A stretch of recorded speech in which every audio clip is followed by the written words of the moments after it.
করতে এসেছি।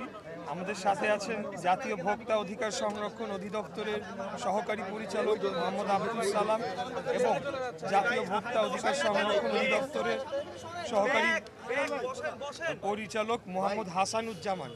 ওনাদেরকে সাথে নিয়ে আজকে আমরা এসেছি। ওনারা এমনিতেই মাঠে কাজ করছেন। আপনারা জানেন যে এই শ্যামবাজার মার্কেটটি ঢাকার অন্যতম বড় একটি পাইকারি মশলার আড়ত এবং এখানে সবজির আড়ত রয়েছে। এখান থেকে ঢাকার বিভিন্ন স্থানে আপনার সবজি এবং মশলা এবং অন্যান্য নিত্য প্রয়োজনীয় দ্রব্য এখান থেকে সরবরাহ হয়ে থাকে।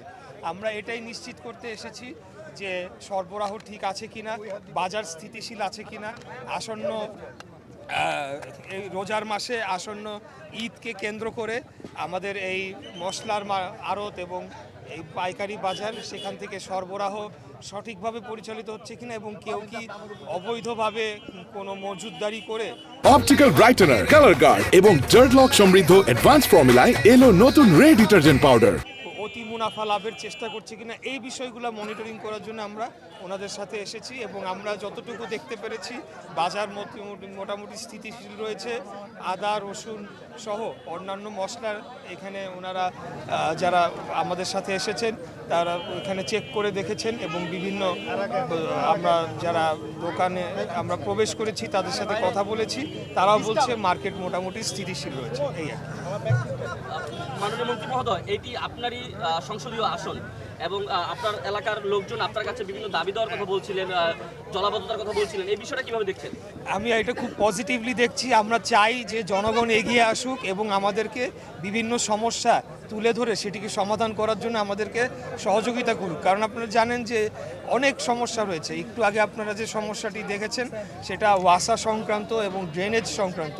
তো আমাদের এখানে তো অনেক চিপা এবং ঘিঞ্জি এলাকা। এখানে যদি জনগণ এগিয়ে এসে তাদের সমস্যাটি আমাদেরকে তুলে ধরে তখন আমরা তাৎক্ষণিক রেলেভেন্ট অথরিটিদের সাথে কথা বলে এই সমস্যা নিরসনে আমরা উদ্যোগ নিতে পারি, কার্যকর উদ্যোগ নিতে পারি। তো আমি এটাকে খুব ভালোভাবে দেখছি। মাননীয় মন্ত্রী মহোদয়, এটা আপনারই সংসদীয় এলাকা, আপনি এই এলাকারই সন্তান, আপনার এলাকাবাসী কিন্তু আপনার কাছে প্রত্যাশা বেশি এবং আপনার নির্বাচনী হলফনামায় কিন্তু এই এলাকার জলাবদ্ধতা সহ সব ধরনের সমস্যা নিরসনে আপনি কাজ করবেন বলে আশ্বাস দিয়েছিলেন।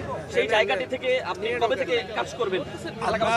যেদিন থেকে দায়িত্বপ্রাপ্ত হয়েছি তার পরের দিন থেকে কার্যক্রম শুরু করেছি।